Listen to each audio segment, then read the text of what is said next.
കുറച്ച് college students ഒരു കാട്ടിലേക്ക് ട്രിപ്പ് വന്നു. എന്നിട്ട് അവരൊരു നദിയിലെടുത്ത് ക്യാമ്പ് അടിച്ചു. എന്നാൽ ആ നദി നിറയെ രാക്ഷസിമാരായ മത്സ്യകന്യകമാരും മന്ത്രവാദിനികളുമായിരുന്നു. അങ്ങനെ അതിലൊരു മന്ത്രവാദിനിക്ക് ആ കോളേജ് സ്റ്റുഡൻസിലുള്ള ഒരുത്തനോട് പ്രണയം തോന്നി. അവൾക്ക് അവനെ സ്വന്തമാക്കാൻ സാധിക്കുമോ? 2026 ലേറ്റസ്റ്റ് ആയി പുറത്തിറങ്ങിയ ഒരു അടിപൊളി ഫാന്റസി മൂവിയാണിത്. അപ്പോൾ നമുക്കിനി ഡയറക്റ്റ് കഥയിലേക്ക് കടക്കാം. സിനിമയുടെ തുടക്കത്തിൽ കാണിക്കുന്നത് കാടിനടുത്തുള്ള ഒരു ചെറിയ നദിയാണ്. ആ നദിയിൽ നിന്നും കുറച്ച് ജലമന്ത്രവാദിനികൾ, അതായത് ജലത്തിൽ ജീവിക്കുന്ന മന്ത്രവാദിനികൾ പുറത്തേക്ക് നടന്നു വരുവാണ്. അപ്പോഴാണ് വെള്ളത്തിൽ നിന്നും 3 മത്സ്യകന്യകമാര് പൊങ്ങി വരുന്നത്. സത്യത്തിൽ ഈ 3 രാക്ഷസിമാരായ മത്സ്യകന്യകമാരാണ് ഈ നദിയെയും പിന്നെ ഈ ജലമന്ത്രവാദിനികളെയും കൺട്രോൾ ചെയ്യുന്നത്. പിന്നീട് കാണിക്കുന്നത് കാട്ടിനുള്ളിൽ നിൽക്കുന്ന ഒരു കപ്പിൾസിനെയാണ്. അവരൊരു മരത്തിനോട് ചേർന്ന് നിന്ന് റൊമാൻസ് ചെയ്യുവാണ്. പെട്ടെന്നാണ് ആ കാട് മുഴുവൻ സ്മോക്ക് കൊണ്ട് നിറയുന്നത്. എന്താണ് സംഭവിക്കുന്നതെന്ന് അറിയാതെ രണ്ടുപേരും ആകെ ടെൻഷനായി നിൽക്കുമ്പോഴാണ് അവന്റെ കൺമുന്നിൽ വെച്ച് അവന്റെ കാമുകിയെ കാണാതാവുന്നത്. ഇത്ര പെട്ടെന്ന് ഇവൾ എവിടെ പോയെന്നറിയാതെ അവൻ കാട് മുഴുവൻ അവളെ തേടാൻ തുടങ്ങി. പെട്ടെന്നാണ് ഒരു പെണ്ണ് അവന്റെ അടുത്തേക്ക് വരുന്നത്. അവൾ അവനെ കൈ കാണിച്ച് എന്റെ പിന്നാലെ വായെന്ന് പറഞ്ഞതും അവൻ അവളുടെ പിന്നാലെ പോയി. പെട്ടെന്ന് അവൾ അവനെ ഹിപ്നോട്ടൈസ് ചെയ്ത് അവളുടെ കൺട്രോളിലാക്കി നേരെ നദിയുടെ അടുത്തേക്ക് കൊണ്ടുപോയി. സത്യത്തിൽ ആ പെണ്ണൊരു ജലമന്ത്രവാദിനിയായിരുന്നു. പെട്ടെന്ന് വെള്ളത്തിൽ നിന്ന് വേറെയും കുറെ മന്ത്രവാദിനികൾ വന്ന് അവനെ വെള്ളത്തിനടിയിലേക്ക് കൊണ്ടുപോയി. അങ്ങനെ 2 ദിവസം കഴിഞ്ഞു. ആ കാട്ടിലേക്ക് കുറച്ച് കോളേജ് സ്റ്റുഡൻസും അവരെ പ്രൊഫസറും എത്തി. പ്രൊഫസർ അവരോട് പറഞ്ഞു, ഈ കാട് ഒരുപാട് പഴയതാണ്. പല സിവിലൈസേഷനും ഇവിടെ നിന്ന് തുടങ്ങിയത്. നമ്മളിപ്പോൾ ഇവിടെ വന്നത് ബൊട്ടാണിക്കൽ റിസർച്ചിന് വേണ്ടിയാ. അതുകൊണ്ട് തന്നെ നമുക്ക് ആവശ്യമുള്ളതെല്ലാം ഇവിടെ ഉണ്ട്. എന്നിട്ട് അവർ ക്യാമ്പ് ചെയ്യാനുള്ള സാധനങ്ങൾ വാങ്ങാനായി നേരെ അടുത്തുള്ള ഒരു ഷോപ്പിലേക്ക് പോയി. അപ്പോഴാണ് ആ ഷോപ്പ് ഓണർ ലേഡി പറയുന്നത്, നിങ്ങൾ ശരിക്കും ആ കാട്ടിൽ ക്യാമ്പ് ചെയ്യാൻ പോകുവാണോ? അവിടെ വളരെ അപകടം പിടിച്ചതാ. ആ കാട്ടിലുള്ള ഒരു നദിയെ പറ്റി നിങ്ങൾക്കറിയാമോ? അതിൽ രാക്ഷസിമാരായ മത്സ്യകന്യകമാരും മന്ത്രവാദിനികളും ഒക്കെയുണ്ട്. എന്നാൽ ഇതെല്ലാം കേട്ടതും ആ സ്റ്റുഡൻസ് ചിരിക്കാൻ തുടങ്ങി. ഇങ്ങനെയുള്ള കഥകളൊക്കെ ഞങ്ങൾ ഒരുപാട് കേട്ടിട്ടുണ്ട്. അതുകൊണ്ട് ഞങ്ങൾക്ക് ഇതിലൊന്നും വിശ്വാസമില്ല. നിങ്ങൾ വിശ്വസിച്ചാലും ഇല്ലെങ്കിലും 2 ദിവസം മുമ്പ് ആ കാട്ടിലേക്ക് പോയ ഒരു കപ്പിൾസിനെ കാണാതായി. അവർക്ക് എന്ത് സംഭവിച്ചെന്ന് ആർക്കും അറിയില്ല. അത് കേട്ടതും അവർക്ക് ചെറിയൊരു പേടി വരാൻ തുടങ്ങി. വർഷത്തിൽ ഒരിക്കൽ ഒരു സ്പെഷ്യൽ വീക്ക് വരും. അന്ന് ആ മന്ത്രവാദിനികൾ പുറത്തേക്ക് വന്ന് ആളുകളെ ഹിപ്നോട്ടൈസ് ചെയ്ത് ആ നദിയിലേക്ക് കൊണ്ടുപോകും. നിങ്ങളുടെ കഷ്ടകാലം എന്ന് പറയട്ടെ, ആ വീക്ക് ഇപ്പോഴാണ്. എന്നാൽ ഇത്രയൊക്കെ കേട്ടിട്ടും പ്രൊഫസർ അതൊന്നും വിശ്വസിച്ചില്ല. അങ്ങനെ എല്ലാരും വണ്ടിയിൽ കയറി ആ കാട്ടിലെത്തി. അപ്പോഴാണ് പ്രൊഫസർ പറയുന്നത്, ഈ കാട്ടിലെ ഓരോ മൂലയിലും നമ്മൾ ക്യാമറ വെക്കണം. ഇവിടെ എന്തൊക്കെ സംഭവിക്കുന്നത് നമുക്കറിയാമല്ലോ. അങ്ങനെ സ്റ്റുഡൻസ് എല്ലാവരും കൂടി ചേർന്ന് ആ കാടിന്റെ ഓരോ മൂലയിലും ക്യാമറ വെച്ചു. എന്നിട്ട് ചെണ്ടടിച്ച് എല്ലാരും കിടന്നുറങ്ങി. തൊട്ടടുത്ത ദിവസമായതും ഒരു സ്റ്റുഡന്റ് ഓടി വന്ന് ഒരുത്തനെ വിളിച്ചെഴുന്നേപ്പിച്ചു. ഇവനാണ് നമ്മുടെ സിനിമയിലെ നായകൻ. നമ്മൾ ഇന്നലെ വെച്ച ക്യാമറയിൽ അതൊന്നും വർക്ക് ആവുന്നില്ല. അത് കേട്ടവൻ ഓടിച്ചെന്ന് നോക്കിയപ്പോഴത് എല്ലാ ക്യാമറയും പൊട്ടി തകർന്നു കിടക്കുന്നു. എന്നാലും എല്ലാ ക്യാമറയും ഒരുമിച്ച് അങ്ങനെ കംപ്ലൈന്റ് ആയി. അതോ ഇനി ആരെങ്കിലും നശിപ്പിച്ചതാണോ? അപ്പോഴാണ് പ്രൊഫസർ നായകനോട് പറയുന്നത്, നീ ഒരു കാര്യം ചെയ്ത് നേരെ ടൗണിൽ പോയി പുതിയ ക്യാമറ വാങ്ങിക്കൊണ്ടുവാ. അത് കേട്ടത് നായകൻ കാർ എടുത്ത് പോകാനായി റെഡിയാകുവാണ്. അപ്പോഴാണ് ഒരു പെണ്ണ് അവനോട് സംസാരിക്കാനായി വരുന്നത്. ഈ പെണ്ണ് മറ്റാരുമല്ല, നായകന്റെ എക്സ് ആയിരുന്നു. നീ ഒറ്റയ്ക്ക് പോകുവാണോ? ഞാനും കൂടി നിന്റെ കൂടെ സിറ്റിയിലേക്ക് വന്നോട്ടെ? വേണ്ട, ഞാൻ ഒറ്റയ്ക്ക് പൊയ്ക്കോളാം. വീണ്ടും എന്നോട് ക്ലോസ് ആകാൻ നീ ട്രൈ ചെയ്യണ്ട. നമ്മൾ എല്ലാം അവസാനിപ്പിച്ചതല്ലേ. അത്രയും പറഞ്ഞ് അവൻ കാറും എടുത്ത് അവിടുന്ന് പോയി. എന്നാൽ ഇവർ ഈ സംസാരിച്ച കാര്യങ്ങളെല്ലാം ഒരു മരത്തിന്റെ ബാക്കിൽ നിന്നുകൊണ്ട് ഒരു ജലമന്ത്രവാദിനി കാണുന്നുണ്ടായിരുന്നു. അന്ന് രാത്രിയായത് നായകൻ ക്യാമറയൊക്കെ വാങ്ങി കാട്ടിലൂടെ തിരിച്ചു വരുവാണ്. കാട് മുഴുവൻ സ്മോക്ക് കൊണ്ട് നിറഞ്ഞത് കൊണ്ട് അവന് ഒന്നും കാണാൻ പറ്റുന്നുണ്ടായിരുന്നില്ല. പെട്ടെന്നാണ് ഒരു കാട്ടുപന്നി അവന്റെ കാറിന് മുന്നിലേക്ക് ചാടുന്നത്. അതിനെ ഇടിക്കാതിരിക്കാനായി അവൻ കാർ വെട്ടിച്ചതും അതുവഴി പോയൊരു പെണ്ണിനെ അവൻ ഇടിച്ചിട്ടു. പേടിച്ചുപോയ നായകൻ ചാടി ഇറങ്ങിച്ചെന്ന് നോക്കിയപ്പോഴിതാ ഒരു പെണ്ണ് ബോധം കെട്ട് കിടക്കുന്നു. എന്നാൽ ആ പെണ്ണ് മറ്റാരുമില്ല, നേരത്തെ കാണിച്ച ആ മന്ത്രവാദിനിയായിരുന്നു. അവനൊന്ന് തട്ടി വിളിച്ചതും അവൾ ഞെട്ടി എഴുന്നേറ്റു. നിനക്ക് കുഴപ്പമൊന്നുമില്ലല്ലോ, നീ ഓക്കെ അല്ലേ? എന്നാൽ അവളുടെ കാലിന് ചെറിയൊരു പരിക്ക് പറ്റിയിരുന്നു. പെട്ടെന്നാണ് സൗണ്ട് കേട്ടുകൊണ്ട് നായകന്റെ 2 ഫ്രണ്ട്സ് അങ്ങോട്ടേക്ക് ഓടി വരുന്നത്. ഈ പെണ്ണിനെ എത്രയും പെട്ടെന്ന് ക്യാമ്പിൽ എത്തിക്കണം. ഇവളുടെ കാലിനെന്തോ പരിക്ക് പറ്റിയിട്ടുണ്ട്. നമ്മുടെ പ്രൊഫസറിന് ചിലപ്പോൾ ഇവളെ ഹെൽപ്പ് ചെയ്യാൻ പറ്റും. എന്നിട്ട് അവളെയും എടുത്തുകൊണ്ട് നേരെ ക്യാമ്പിലേക്ക് പോയി. 1 മിനിറ്റ്, ഞങ്ങൾ പ്രൊഫസറിനെ വിളിച്ചോണ്ട് വരാമെന്നും പറഞ്ഞ് അവരവിടുന്ന് പോയതും അവൾ അവളുടെ കാല് ചെക്ക് ചെയ്ത് നോക്കി. കാലിന് ചെറിയൊരു ഒടിവുണ്ടായിരുന്നു. എന്നാൽ പെട്ടെന്ന് തന്നെ അവൾ അവളുടെ പവർ ഉപയോഗിച്ച് അവളുടെ ഒടിഞ്ഞ കാല് ശരിയാക്കി. അപ്പോഴേക്കും നായകൻ പ്രൊഫസറിനെ കൂട്ടി അങ്ങോട്ടേക്ക് എത്തി.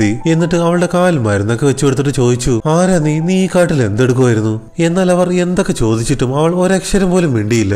എന്നിട്ട് അവൾ പതിയെ എഴുന്നേറ്റ് അവിടുന്ന് നടന്നുപോയി. അങ്ങനെ നേരെ അവൾ പോയതാ നദിയുടെ അടുത്തേക്കായിരുന്നു. അവൾ വരുന്നത് കണ്ടതും 3 രാക്ഷസികളായ മത്സ്യകന്യകമാര് അവളുടെ അടുത്തേക്ക് ഒന്ന് ചോദിച്ചു, എന്തുപറ്റി? ഇന്ന് നിനക്ക് ഒറ്റ ബാഡ് ഹ്യൂമനെ പോലും കിട്ടിയില്ലേ? ഇല്ല, ഇന്ന് എനിക്ക് ആരും കിട്ടിയില്ല. പക്ഷെ ഒരുത്തരെ ഞാൻ നോക്കി വെച്ചിട്ടുണ്ട്. അവനൊരു പെണ്ണിന്റെ മനസ്സ് വേദനിപ്പിക്കുന്നത് ഞാൻ കണ്ടു. അതായത് ഇവൾ വിചാരിച്ചേക്കുന്നത് നായകനൊരു ബാഡ് ഹ്യൂമൻ ആണെന്നാ. കാരണം അവന്റെ എക്സുമായി സംസാരിക്കുന്നത് അവൾ കേട്ടായിരുന്നല്ലോ. എന്നാൽ ഇതെല്ലാം കേട്ടതും ആ മത്സ്യകന്യകമാര് പറഞ്ഞു, നമ്മൾക്ക് ഇനിയും ഒരുപാട് മനുഷ്യരുടെ എനർജി ആവശ്യമുണ്ട്. ആവശ്യമുണ്ട്. എങ്കിൽ മാത്രമേ നമ്മുടെ ചടങ്ങ് കംപ്ലീറ്റ് ചെയ്യാൻ പറ്റൂ. എത്രയും പെട്ടെന്ന് ആളുകളെ ഇങ്ങോട്ടേക്ക് കൊണ്ടുവരണമെന്നും പറഞ്ഞ് അവൾക്കൊരു വാണിംഗും കൊടുത്ത് ആ 3 മത്സ്യകന്യകമാരും വെള്ളത്തിനടിയിലേക്ക് പോയി. അവരവിടുന്ന് പോയി കഴിഞ്ഞതും വേറൊരു മന്ത്രവാദിനി വെള്ളത്തിൽ നിന്ന് പൊങ്ങി വന്നു. ഇവളുടെ പേര് എലീൻ എന്നായിരുന്നു. എത്രയും പെട്ടെന്ന് ആളുകളെ കൊണ്ടുവരണമെന്ന് അവർ പറഞ്ഞത്. അതുകൊണ്ട് ഞാൻ ആരെങ്കിലും കിട്ടുമോ നോക്കട്ടെ എന്നും പറഞ്ഞ് അവൾ നേരെ കാട്ടിലേക്ക് പോയി. അങ്ങനെ തൊട്ടടുത്ത ദിവസമായതും നായകൻ കാട്ടിലൂടെ ചുമ്മാ നടന്നു പോകുമ്പോഴാണ് അവൾ നായകന്റെ മുന്നിലേക്ക് വരുന്നത്. ഇവൾ തന്നെയാണ് നമ്മുടെ സിനിമയിലെ നായിക. എന്താണെന്നറിയില്ല, നായകന് അവളെ കണ്ടതും ഒരുപാട് സന്തോഷമായി. കാരണം ഇന്നലെ രാത്രി മുഴുവൻ അവന്റെ മനസ്സ് നിറയെ ഇവൾ മാത്രമായിരുന്നു. ഇന്നലെ രാത്രി ഒന്നും മിണ്ടാതെ നീ എങ്ങോട്ടാ പോയത്? നിനക്ക് കുഴപ്പമൊന്നുമില്ലല്ലോ, നീ ഓക്കെ അല്ലേ? അത് കേട്ടതും അവൾ പതിയെ അവന്റെ അടുത്തേക്ക് നടന്നു വന്നു. പെട്ടെന്ന് അവിടെ നിറയെ പുക കൊണ്ട് നിറയാൻ തുടങ്ങി. അവൾ അവനെ ഹിപ്നോട്ടൈസ് ചെയ്ത് അവളുടെ കൺട്രോളിലാക്കി. എന്നിട്ട് കൈ നീട്ടി എന്റെ പിന്നാലെ വായെന്ന് പറഞ്ഞതും നായകൻ ഒന്നും മിണ്ടാതെ അവളുടെ പിന്നാലെ പോകാൻ തുടങ്ങി. എന്നാൽ അവനങ്ങനെ നടന്നു പോകുന്ന സമയത്താണ് നായകന്റെ കൈ അറിയാതെ നായികയുടെ മുതുകത്ത് തട്ടുന്നത്. അതോടെ അവളുടെ മുതുകത്തുണ്ടായിരുന്ന ഒരു വലിയ സിമ്പലിൽ നിന്ന് അവന് ഇലക്ട്രിക് ഷോക്ക് അടിച്ചതും വീണ്ടും അവന് ബോധം തിരിച്ചു വന്നു. ബോധം വന്നതും അവൻ ആദ്യം കണ്ടത് നായികയുടെ മുതുകത്തുണ്ടായിരുന്ന ആ സിമ്പലായിരുന്നു. നിന്റെ മുതുകത്തൊരു വലിയ സിമ്പൽ ഉണ്ടല്ലോ, എന്താ ഇതിന്റെ മീനിങ്? അത് കേട്ടതും നായികയൊക്കെ ടെൻഷനായി. ഏയ്, ഇതൊന്നുമില്ല, ഇതൊരു സ്പെഷ്യൽ ടാറ്റു ആണ്, ഇടയ്ക്കിടയ്ക്ക് ഇങ്ങനെ ഗ്ലോ ആകാറുണ്ട്. അതും പറഞ്ഞുകൊണ്ട് അവൾ വീണ്ടും നായകനെ ഹിപ്നോട്ടീസിനെ ട്രൈ ചെയ്യുമ്പോഴാണ് പെട്ടെന്നൊരു ഗൺ ഷോട്ട് കേൾക്കുന്നത്. നായകന്റെ മുന്നിലേക്ക് ഒരു കാട്ടുപൂച്ച വെടിയേറ്റ് വന്നു വീണു. ആ കാട്ടുപൂച്ചയുടെ തൊട്ടുപിറകെ കുറച്ച് വേട്ടക്കാരുണ്ടായിരുന്നു. എന്നാൽ ഇത് കണ്ടതും നായകനൊക്കെ ദേഷ്യം വന്നു. ഒരു പാവം ജീവി ഇങ്ങനെ കൊന്നിട്ട് നിങ്ങൾക്ക് എന്ത് കിട്ടാനാ? അത് കേട്ടതും അവര് പറഞ്ഞു, ഈ കാട് നിന്റെ അച്ഛന്റെ വകയൊന്നുമല്ലല്ലോ, ഇവിടുള്ള എന്തിനെ കണ്ടാലും ഞങ്ങൾ വേട്ടയാടി കൊല്ലും. അത് കേട്ടതും നായകനൊക്കെ ദേഷ്യം വന്ന് അവനെ ഇടിച്ചിട്ടു. അത് കണ്ട് കൂടെയുള്ള രണ്ടുപേരും നായകനെ അടിക്കാനായി വന്നതും അവരെയും അവൻ അടിച്ച് താഴെയിട്ടു. മനുഷ്യർക്ക് മാത്രമല്ല എല്ലാ ജീവികൾക്കും ഇവിടെ ജീവിക്കാൻ അവകാശമുണ്ട്. എന്നാൽ ഇതെല്ലാം അവിടെ കേട്ടുകൊണ്ടുന്ന നായികയ്ക്ക് അവനെ ഒരുപാടങ്ങ് ഇഷ്ടമായി. കാരണം അവൾ ഇത്രയും നാളും വിചാരിച്ചത് എല്ലാ മനുഷ്യരും സെൽഫിഷ് ആണെന്നാണ്. പെട്ടെന്നാണ് ആ വേട്ടക്കാരുടെ ലീഡർ അങ്ങോട്ടേക്ക് വരുന്നത്. ദേ, നീ ആവശ്യമില്ലാതെ ഞങ്ങളുടെ കാര്യത്തിൽ ഇടപെടരുത്, ഇത് നിന്റെ ലാസ്റ്റ് വാണിംഗ് ആണെന്നും പറഞ്ഞ് അവരെയും വിളിച്ചുകൊണ്ട് അയാൾ അവിടുന്ന് പോയി. അവരെല്ലാം പോയതിനു ശേഷം നായകനോട് ചോദിച്ചു, വെറും ഒരു കാട്ടുപൂച്ചയ്ക്ക് വേണ്ടി നീ എന്തിനാ ഇത്രയും വലിയ റിസ്ക് എടുത്തത്? അത് കേട്ടതും അവൻ പറഞ്ഞു, മനുഷ്യരായാലും മറ്റു ജീവികളായാലും ജീവൻ വളരെ വിലപ്പെട്ടതാണ്. നമ്മളെപ്പോലെ തന്നെ അവർക്കും ഇവിടെ ജീവിക്കാൻ അവകാശമുണ്ട്. അതും കൂടി കേട്ടതും അവൾക്ക് അവനോടുള്ള ഇഷ്ടം പിന്നെയും കൂടി. എന്നിട്ട് രണ്ടുപേരും കൂടി അവിടെയുള്ളൊരു മരത്തിന് മുകളിലേക്ക് കയറിയിരുന്നു. അവിടെ ഇരുന്നാൽ ആ കാട് മുഴുവൻ ഭംഗിയായി കാണാമായിരുന്നു. നോക്ക്, ഈ കാടിന് എന്തൊരു ഭംഗിയാ, ഈ ഭംഗിയാണ് അവരിവിടെ നശിപ്പിക്കാൻ നോക്കുന്നത്. അത് കേട്ടത് നായിക പറഞ്ഞു, ഇത്രയും നല്ല മനസ്സുള്ള നീ എന്തിനാ ഒരു പെണ്ണിന്റെ മനസ്സ് വേദനിപ്പിച്ചത്? നീ ഒരു പെണ്ണിനോട് വളരെ മോശമായി സംസാരിക്കുന്നത് ഞാനൊരു ദിവസം കണ്ടായിരുന്നു. ഓ, നീ പറയുന്നത് എന്റെ എക്സിനെ കുറിച്ചല്ലേ? നീ വിചാരിക്കുന്ന പോലെയൊന്നുമല്ല കാര്യങ്ങൾ നടക്കുന്നത്. ഒരിക്കലും ഞാനും അവളും നല്ല പ്രണയത്തിലായിരുന്നു. പക്ഷെ അവള് ഭയങ്കര സെൽഫിഷ് ആയിരുന്നു. എന്റെ യാതൊരു ഫീലിങ്സും മനസ്സിലാക്കാൻ അവൾ ശ്രമിച്ചില്ല. അതുകൊണ്ടാണ് ഞാൻ ആ റിലേഷൻഷിപ്പ് വേണ്ടെന്ന് വെച്ചത്. ഇതെല്ലാം കേട്ടതും നായികയുടെ മനസ്സിലൊരു കുറ്റബോധം തോന്നി തുടങ്ങി. കാരണം അവൾ വിചാരിച്ചത് ഇവനൊരു ബാഡ് ഹ്യൂമൻ ആണെന്ന്. അങ്ങനെ രണ്ടുപേരും അവിടെ ഇരുന്ന് ഒരുപാട് കാര്യങ്ങൾ സംസാരിച്ചു. അവന്റെ തമാശയൊക്കെ കേട്ട് നായിക പൊട്ടിച്ചിരിക്കാൻ തുടങ്ങി. ഒരുപാട് വർഷങ്ങൾക്ക് ശേഷമാണ് അവൾ ഇങ്ങനെ മനസ്സ് തുറന്ന് ചിരിക്കുന്നത്. അതോടെ അവൾ ആരാണെന്നുള്ള സത്യം അവൾക്ക് അവനോട് പറയണമെന്നൊക്കെയുണ്ട്. പക്ഷെ അത് അറിഞ്ഞു കഴിഞ്ഞാൽ അവൻ അവളെ വിട്ടുപോകുമോ എന്ന് അവൾക്ക് നല്ല പേടിയുണ്ടായിരുന്നു. അതുകൊണ്ട് തന്നെ അവൾ സത്യങ്ങളൊന്നും അവനോട് പറഞ്ഞില്ല. അങ്ങനെ കുറച്ചു കഴിഞ്ഞ് അവൻ ക്യാമ്പിലേക്കും നായിക അവളുടെ നദിയിലേക്കും തിരിച്ചു വന്നു. അവിടെ എത്തിയപ്പോഴത്തെ അവളുടെ കൂടെയുള്ള മറ്റു മന്ത്രവാദിനികൾ കരയിലിരുന്ന് റെസ്റ്റ് എടുക്കുവാണ്. അപ്പോഴാണ് നായിക അവളുടെ ഫ്രണ്ടിനോട് പറയുന്നത്, നമ്മൾ ഈ മന്ത്രവാദിനികളായതിൽ പിന്നെ സന്തോഷം എന്താണെന്ന് നമ്മൾ അറിഞ്ഞിട്ടേ ഇല്ല. പക്ഷെ ഇന്ന് ഞാൻ ഒരുപാട് സന്തോഷത്തിലാണ്. അപ്പോഴാണ് ഇതെല്ലാം കേട്ടുനിന്ന മറ്റൊരു പെണ്ണ് അവളോട് പറയുന്നത്, നമ്മൾ മനുഷ്യരായിരുന്നപ്പോഴുള്ള ഒരു കാര്യങ്ങളും നമുക്ക് ഓർമ്മയില്ല. നമ്മൾ ആരാ, എവിടെ ജനിച്ചത്, എങ്ങനെ മരിച്ചത് ഒന്നും നമുക്ക് ഓർമ്മയില്ല. പക്ഷേ നമുക്കറിയാവുന്നത് ഒറ്റ കാര്യം മാത്രമാ, മനുഷ്യരെ നമ്മൾ വെറുക്കണം, അവരുടെ എനർജി എടുത്ത് ഈ നദിയിൽ കൊണ്ടു കൊടുക്കണം. ഇത് മാത്രമേ നമ്മുടെ മനസ്സിലുള്ളൂ. എന്നാൽ നായകനെ പരിചയപ്പെട്ടപ്പോൾ മുതൽ നായികയുടെ എൻ്റയർ മൈൻഡ് സെറ്റ് മൊത്തത്തിൽ മാറാൻ തുടങ്ങി. അങ്ങനെ സമയം രാത്രിയായി. ആ മന്ത്രവാദിനികൾ നായകന്റെ ക്യാമ്പിന്റെ അടുത്തേക്ക് വന്ന് അവിടെ നിന്ന് കുറച്ച് സ്റ്റുഡൻസിനെ ഹിപ്നോട്ടൈസ് ചെയ്ത് അവരവിടെ നിന്ന് വിളിച്ചുകൊണ്ട് പോകുവാണ്. എന്നാൽ ഇതൊന്നും നായകൻ അറിയുന്നുണ്ടായിരുന്നില്ല. പെട്ടെന്നാണ് കാട്ടിൽ നിന്ന് എന്തൊക്കെ സൗണ്ട് അവൻ കേൾക്കുന്നത്. എന്താണെന്ന് അറിയാൻ വേണ്ടി ഒരു ടോർച്ചും എടുത്ത് സൗണ്ട് കേട്ട സ്ഥലത്തേക്ക് അവൻ പോയി നോക്കി. പെട്ടെന്നാണ് നായകന് ചുറ്റും ആ സ്മോക്ക് വന്ന് നിറയുന്നത്. ആ സ്മോക്കിൽ നിന്നും കുറച്ച് മന്ത്രവാദിനികൾ വന്ന് നായകനെ വശീകരിച്ച് അവിടുന്ന് കൊണ്ടുപോകാൻ ശ്രമിക്കുവാണ്. എന്നാൽ ഇതെല്ലാം ആ നായികയുടെ കൂട്ടുകാരി കാണുന്നുണ്ടായിരുന്നു. അവൾ ഓടിച്ചെന്ന് നായികയുടെ കാര്യം പറഞ്ഞു. ഏയ്, അവനൊരു നല്ല മനുഷ്യനാണ്, അവനൊന്നും സംഭവിക്കാൻ പാടില്ല. എന്നിട്ട് അവൾ ആ നദിയിൽ കൈയിട്ട് ഒരു മാന്ത്രിക കല്ലെടുത്തു. എന്നിട്ട് അവൾ നേരെ നായകനെ രക്ഷിക്കാനായി അവന്റെ അടുത്തേക്ക് ചെന്നു. അപ്പോഴേക്കും ആ മന്ത്രവാദിനികളെല്ലാം കൂടി അവനെ ഹിപ്നോട്ടൈസ് ചെയ്ത് അവിടുന്ന് കൊണ്ടുപോകാനായി ശ്രമിക്കുവാണ്. ഇത് കണ്ട നായിക ഓടിച്ചെന്ന് അവരോട് പറഞ്ഞു, എന്താ നിങ്ങൾ ഈ കാണിക്കുന്നത്? ഇവൻ എന്റെ ഇരയാണ്. കുറെ ദിവസമായി ഞാൻ ഇവനെ നോക്കി വെച്ചേക്കുക. നിങ്ങൾ പോയി വേറെ ആരെങ്കിലും പിടിച്ചോണ്ട് വാ. ഇത് കേട്ട മന്ത്രവാദിനികൾക്ക് അത് തീരെ അങ്ങോട്ട് ഇഷ്ടപ്പെട്ടില്ലെങ്കിലും ഒരു പ്രശ്നം ഉണ്ടാക്കണമെന്ന് കരുതി അവരവിടുന്ന് പോയി. അങ്ങനെ അവരവിടുന്ന് അവിടുന്ന് പോയി കഴിഞ്ഞതും നായകൻ വീണ്ടും സ്വബോധത്തിലേക്ക് തിരിച്ചു വന്നു. പെട്ടെന്ന് തന്നെ അവന്റെ കയ്യിലേക്ക് ആ കല്ല് കൊടുത്തിട്ട് പറഞ്ഞു, ഈ കല്ല് നീ സൂക്ഷിച്ചു വെക്കണം, എന്തൊക്കെ വന്നാലും നീ ഇത് കളയാൻ പാടില്ല. അത് കേട്ടതും നായകനാകെ ഷോക്കായി. നീ എപ്പോഴാ വന്നത്? അല്ല, ഈ കല്ലെന്താ? സത്യത്തിൽ ഈ കല്ല് ഒരുപാട് മാന്ത്രിക ശക്തി ഉള്ളതാണ്. അത് ഇവന്റെ കയ്യിൽ ഉള്ളിടത്തോളം കാലം ഒരു ശക്തിക്കും ഇവനെ ഒന്നും ചെയ്യാൻ കഴിയില്ല. പെട്ടെന്നാണ് കാട്ടിലൂടെ ആരും നടന്നു വരുന്ന സൗണ്ട് അവൾ കേൾക്കുന്നത്. അത് കണ്ടതും അവൾ അവനോട് പറഞ്ഞു, നീ ഇവിടെ ഒളിച്ചിരിക്കുക, എന്തൊക്കെ വന്നാലും ശരി നീ പുറത്തേക്ക് വരാൻ പാടില്ല. സത്യത്തിൽ അങ്ങോട്ടേക്ക് വന്നത് ആ 3 മത്സ്യകന്യകമാരായിരുന്നു. നായിക അവനെ ഒരു മരത്തിന് മേലിൽ ഒളിപ്പിച്ച് നിർത്തിയിട്ട് ഓടി അവരുടെ അടുത്തേക്ക് ചെന്നു. എന്നാൽ അവരവളെ കണ്ടതും അവരുടെ പവർ ഉപയോഗിച്ച് അവളെ എയറിൽ പൊക്കി നിർത്തി. ഞങ്ങൾ പറഞ്ഞു തന്ന കാര്യങ്ങളൊക്കെ നീ മറന്നുപോയോ? നീ ഒരു ജലമന്ത്രവാദിനിയാണ്. മനുഷ്യരെ പിടിച്ചുകൊണ്ടുവന്ന് അവരുടെ എനർജി എടുത്ത് ആ നദിയിൽ കൊടുക്കണം. അതാണ് നിനക്ക് ഞങ്ങൾ തന്നേക്കുന്ന ജോലി. അത് കേട്ടത് നായിക പറഞ്ഞു, എനിക്കെല്ലാം ഓർമ്മയുണ്ട്. ഈ വീക്ക് അവസാനിക്കുന്നതിന് മുമ്പ് ഒരുപാട് മനുഷ്യരെ ഞാൻ അങ്ങോട്ടേക്ക് കൊണ്ടുവരാം. എന്നാൽ ഇത് കേട്ടതും അവർ ചോദിച്ചു, നീ ഏതൊരുത്തനെ നോക്കി വെച്ചിട്ടുണ്ടെന്ന് പറഞ്ഞില്ലേ, അവനെ എന്താ കൊണ്ടുവരാത്തെ? അത് പിന്നെ അവൻ വെറും ഒരു പാവമാ. ഇത് കേട്ടതും അവർക്കാകെ ദേഷ്യം വന്നു. മനുഷ്യരിൽ നല്ലവര് ചീത്തവര് എന്നൊന്നുമില്ല, എല്ലാവരും ദ്രോഹികളാ. അതുകൊണ്ട് തന്നെ നിനക്ക് ഇതിന്റെ ജീവൻ ഇല്ലാതായത്. അവർ ആ ഒരു കാര്യം പറഞ്ഞതും നായികയുടെ മനസ്സിൽ അവളുടെ പഴയ ഓർമ്മകൾ വരാൻ തുടങ്ങി.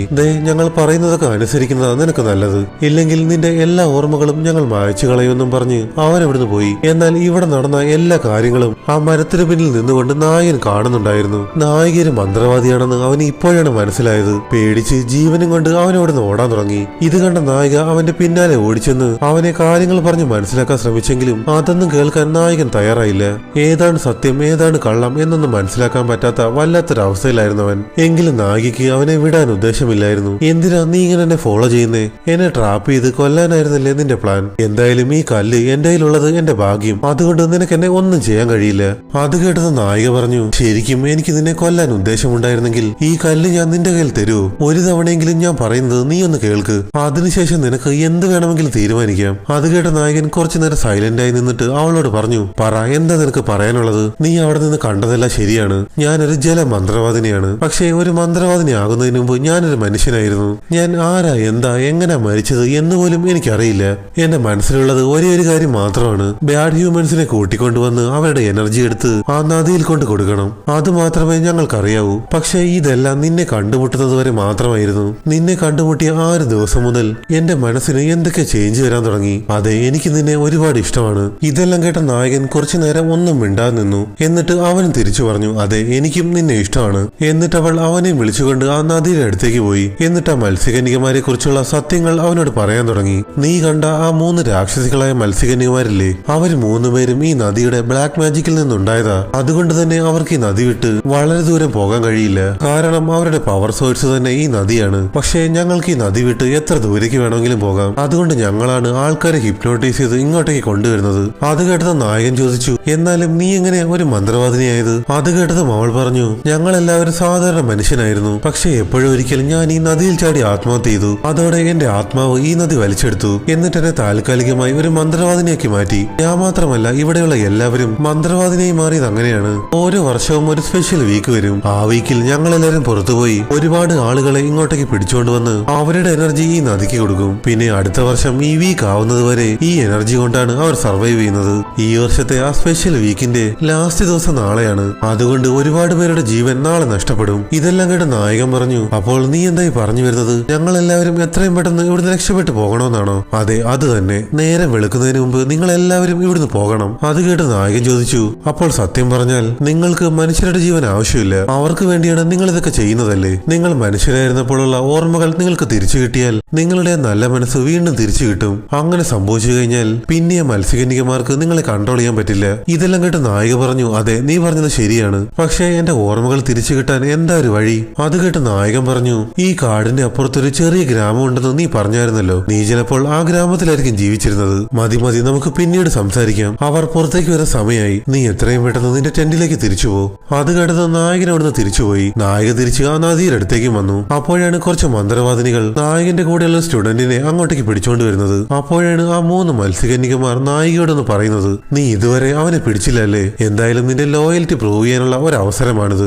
അവർ പിടിച്ചുകൊണ്ട് വന്ന ആ ഒരു പയ്യനെ നീ ആ നദിയിൽ കൊണ്ടുപോയി അവന്റെ എനർജി വേർതിരിക്കുക. വേറെ വഴിയൊന്നുമില്ലാത്തത് കൊണ്ട് നായിക അവനെയും പിടിച്ചുകൊണ്ട് നേരെ നദിയിലേക്ക് പോയി. എന്നിട്ട് അവന്റെ ബോഡിയിൽ നിന്നും എനർജി എടുത്തിട്ട് അവന്റെ ബോഡി വെള്ളത്തിനടിയിലേക്ക് കൊണ്ടുപോയി. അങ്ങനെ തൊട്ടടുത്ത ദിവസമായതും നായകനെ മാന്ത്രിക കല്ല് അവന്റെ ഫ്രണ്ട്സിന്റെ കയ്യിൽ കൊടുത്തിട്ട് പറഞ്ഞു, ഇവിടെയുള്ള ഈ നദിയിൽ ശരിക്കും മന്ത്രവാദികളുണ്ട്. ഈ കല്ല് നിങ്ങളുടെ കയ്യിൽ ഉള്ളിടത്തോളം കാലം അവർക്ക് നിങ്ങളെ ഒന്നും ചെയ്യാൻ പറ്റില്ല. ഇതേ സമയം നായകൻ പറഞ്ഞ ആ നദിയുടെ അടുത്തുള്ള ഗ്രാമത്തിലേക്ക് പോയി നോക്കി. അവിടെയുള്ള ഓരോ വീട്ടിലും കയറി അവൾ സെർച്ച് ചെയ്തതും ഒരു വീട്ടിനകത്തു നിന്നും അവളുടെ പഴയ ലോക്കറ്റ് കിട്ടി. ആ ലോക്കറ്റ് കണ്ടതും അവൾക്ക് പഴയ കാര്യങ്ങൾ ഓർമ്മ വരാൻ തുടങ്ങി. അതായത് അവൾ ആ ഗ്രാമത്തിൽ വളരെ സന്തോഷത്തോടെ ജീവിച്ചു പോയതാണ്. അതേ ഗ്രാമത്തിലുള്ള ഒരു പയ്യനുമായി അവൾ പ്രണയത്തിലായിരുന്നു. ഒരു ദിവസം ആ പയ്യന് വേറെ ബന്ധമുണ്ടെന്ന് അവൾ മനസ്സിലാക്കി. അങ്ങനെ അവൾ ആകെ മനസ്സ് തകർന്ന് ആ നദിയുടെ അടുത്ത് വന്ന് നിൽക്കുമ്പോഴാണ് ആ 3 മത്സ്യകന്യകമാർ അവളുടെ അടുത്തേക്ക് വന്ന് പറയുന്നത്, ഈ നദിയിലേക്ക് ചാടിക്കഴിഞ്ഞാൽ നിന്റെ എല്ലാ ദുഃഖവും ഇല്ലാതാകും, നിന്നെ ഹേർട്ട് ചെയ്ത എല്ലാവരെയും നിനക്ക് ഇല്ലാതാക്കാം. അങ്ങനെ അതെല്ലാം കേട്ട് അവൾ ആ നദിയിൽ ചാടി ആത്മഹത്യ ചെയ്തു. അങ്ങനെ സത്യങ്ങളെല്ലാം മനസ്സിലായതും നായികയ്ക്ക് വീണ്ടും മനുഷ്യനായി ജീവിക്കാൻ തോന്നുവാണ്. അപ്പോഴാണ് പെട്ടെന്ന് ആ 3 മത്സ്യകന്യകമാർ അവളുടെ അടുത്തേക്ക് വരുന്നത്. എന്നാൽ ഇത്തവണ അവൾ അവരെ കണ്ട് പേടിച്ചില്ല. എനിക്കെന്റെ ജീവിതത്തിലുള്ള എല്ലാ കാര്യങ്ങളും ഓർമ്മ വന്നു. അതുകൊണ്ട് നിങ്ങൾക്കിനി എന്നെ ഒന്നും ചെയ്യാൻ പറ്റില്ല. മനുഷ്യരുടെ എനർജി ഇല്ലെങ്കിൽ എനിക്ക് യാതൊന്നും സംഭവിക്കില്ല. പക്ഷെ നിങ്ങൾക്ക് അതില്ലാതെ ജീവിക്കാൻ പറ്റില്ല. ഇതെല്ലാം കേട്ട് അവർക്ക് 3 പേർക്കും ആകെ ദേഷ്യം വന്നെങ്കിലും അവരവളെ ഒന്നും ചെയ്തില്ല.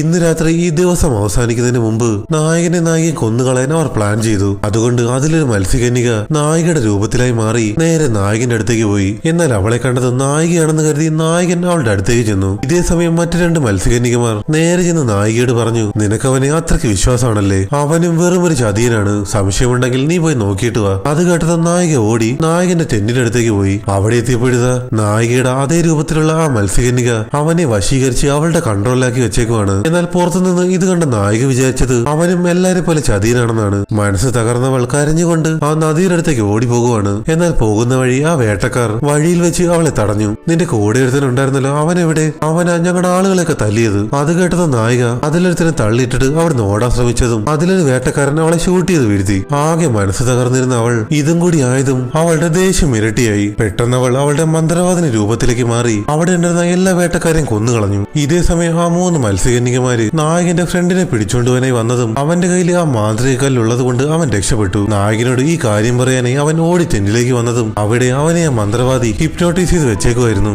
നായകന്റെ ഫ്രണ്ടിനെ കണ്ടതും അവൾ പറഞ്ഞു, നീ പോയി അവനെ കൊന്നുകള.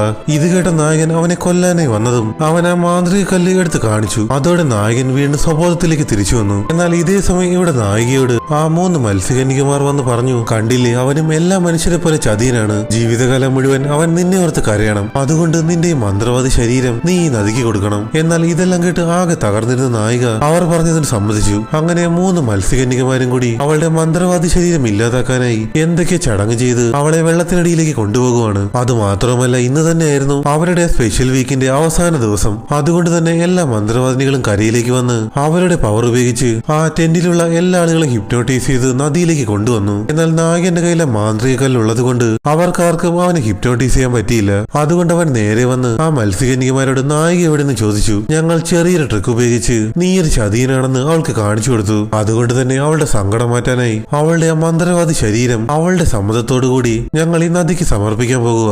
അത് കേട്ടത് നായകനൊക്കെ തകർന്നുപോയി. അവനെ മാന്ത്രിക കല്ലെടുത്ത് അവന്റെ കഴുത്തിലിട്ട് വെള്ളത്തിനടിയിലേക്ക് പോയി നായികയെ തിരയാൻ തുടങ്ങി. എന്നാൽ ഇതേ സമയം കരയിൽ ആ മന്ത്രവാദിനികൾ എല്ലാരും കൂടി അവർ കൊണ്ടുവന്നവരുടെ ബോഡിയിൽ നിന്നും എനർജി വേർതിരിച്ചെടുത്ത് അത് നദിയിലേക്ക് കൊടുക്കാൻ തുടങ്ങി. എന്നാൽ ഇതേ സമയം നായകൻ വെള്ളത്തിനടിയിൽ എത്തിയപ്പോഴേക്കും നായിക മരിച്ചിരുന്നു. അവളുടെ ആത്മാവ് മാത്രമേ അവിടെ ഉണ്ടായിരുന്നുള്ളൂ. നായകൻ പതിയെ ചെന്ന് അവളുടെ ആത്മാവിനോട് പറഞ്ഞു, സത്യമായിട്ട് ഞാൻ നിന്നെ ചതിച്ചിട്ടില്ല. നീ കണ്ടതെല്ലാം ആ മത്സ്യകന്യകമാരുടെ ട്രിക്കായിരുന്നു. നീ അല്ലാതെ വേറെ ആരെയും എനിക്ക് നീ സ്നേഹിക്കാനും കഴിയില്ല. അത് കേട്ടത് നായികയ്ക്ക് സത്യങ്ങളെല്ലാം മനസ്സിലായി. അവളുടെ ഉള്ളിലുള്ള ദുഃഖങ്ങളെല്ലാം പതിയെ കുറഞ്ഞതും അവളുടെ ആത്മാവ് വീണ്ടും അവളുടെ ശരീരത്തിലേക്ക് കയറി അവൾ ജീവനോടെ തിരിച്ചു വന്നു. എന്നാൽ അത്രയും നേരം വെള്ളത്തിനടിയിൽ നിന്നതുകൊണ്ട് തന്നെ നായകന്റെ ആത്മാവിനെ ആ നദി വലിച്ചെടുത്തു. ആകെ തകർന്നുപോയ അവൾ അവന്റെ ശരീരവും എടുത്തുകൊണ്ട് നേരെ കരയിലേക്ക് വന്നു. നായിക വീണ്ടും മനുഷ്യരൂപത്തിലേക്ക് ആയത് കണ്ടതും അവിടെ ഉണ്ടായിരുന്ന മറ്റു മന്ത്രവാദികളെല്ലാം ആകെ ഷോക്കായി നിൽക്കുവാണ്. ഇത് കണ്ടതും നായിക അവരോട് പറഞ്ഞു, മനുഷ്യരുടെ എനർജി ഉപയോഗിച്ചാണ് ഈ 3 മത്സ്യകന്യകമാരും ജീവിക്കുന്നത്. നമ്മുടെ എല്ലാവരുടെയും ജീവിതത്തിലെ എല്ലാ ഓർമ്മകളും മായ്ച്ചു കളഞ്ഞ് നമ്മുടെ മനസ്സിൽ ഇവർ മനുഷ്യരോട് വെറുപ്പ് കുത്തിവെച്ചിരിക്കുകയാണ്. നിങ്ങളുടെ എല്ലാവരുടെയും പഴയ ഓർമ്മകൾ നിങ്ങൾക്ക് തിരിച്ചു കിട്ടിയാൽ, അതായത് നിങ്ങളുടെ നല്ല മനസ്സ് തിരിച്ചു കിട്ടിയാൽ പിന്നെ ഇവർക്ക് നിങ്ങളെ കൺട്രോൾ ചെയ്യാൻ പറ്റില്ല. അവൾ ഇത് പറഞ്ഞു കഴിഞ്ഞതും അവിടെയുള്ള എല്ലാ മന്ത്രവാദിനികളും കൂടി അവരുടെ പഴയ ഓർമ്മകൾ ഓർത്തെടുക്കാൻ തുടങ്ങി. അതുമാത്രവുമല്ല നായികയ്ക്ക് ഒരു കാര്യം കൂടി മനസ്സിലായി. സൂര്യൻ ഉദിക്കുന്നത് വരെ ഇന്ന് രാത്രി മരിച്ച എല്ലാവരുടെയും എനർജി ഇതിന് മുകളിൽ കാണും. സൂര്യൻ ഉദിച്ചാൽ മാത്രമേ ആ എനർജി വെള്ളത്തിനടിയിലേക്ക് പോകൂ. അതുകൊണ്ട് തന്നെ അവൾ ആ നദിയിലുണ്ടായിരുന്ന എനർജി അബ്സോർബ് ചെയ്തെടുത്ത് നായകന്റെ മുഖത്തേക്ക് വെച്ചതും അവൻ ജീവനോടെ തിരിച്ചു വന്നു. എന്നിട്ട് നായിക മത്സ്യകന്യകമാരോട് പറഞ്ഞു, നേരം വെളുക്കാൻ ഇനി അധിക സമയമില്ല. ഇവിടെയുള്ള ആരുടെയും എനർജി വെള്ളത്തിനടിയിലേക്ക് കൊണ്ടുപോകാൻ നിങ്ങൾക്ക് കഴിഞ്ഞിട്ടില്ല. അതുകൊണ്ട് തന്നെ അടുത്ത 1 വർഷം എനർജി ഒന്നും കിട്ടാതെ നിങ്ങൾ ഈ നദിക്കുള്ളിൽ കിടന്നില്ലാതാകും. അവൾ അത് പറഞ്ഞു തീർന്നപ്പോഴേക്ക് സൂര്യൻ ഉദിച്ചു. എല്ലാ മത്സ്യകന്യകമാരും മന്ത്രവാദിനികളും വെള്ളത്തിനടിയിലേക്ക് താന്നു പോകാൻ തുടങ്ങി. എന്നാൽ ആ ചടങ്ങ് അവർക്ക് കംപ്ലീറ്റ് ചെയ്യാൻ പറ്റാത്തത് കൊണ്ട് അവിടെ എത്തിയ എല്ലാവർക്കും അവരുടെ ജീവൻ തിരിച്ചു കിട്ടി. അത് മാത്രവുമല്ല, നായകന്റെ കൂടെ സിറ്റിയിലേക്ക് പോകാൻ അവൾ തീരുമാനിച്ചു. ഇത്രയും കാണിച്ചുകൊണ്ട് ഈ ഒരു സിനിമ ഇവിടെ അവസാനിക്കുവാണ്. വീഡിയോ ഇഷ്ടപ്പെട്ട എല്ലാവരും ചാനൽ സബ്സ്ക്രൈബ് ചെയ്യുക, നിങ്ങളുടെ അഭിപ്രായം അറിയിക്കുക.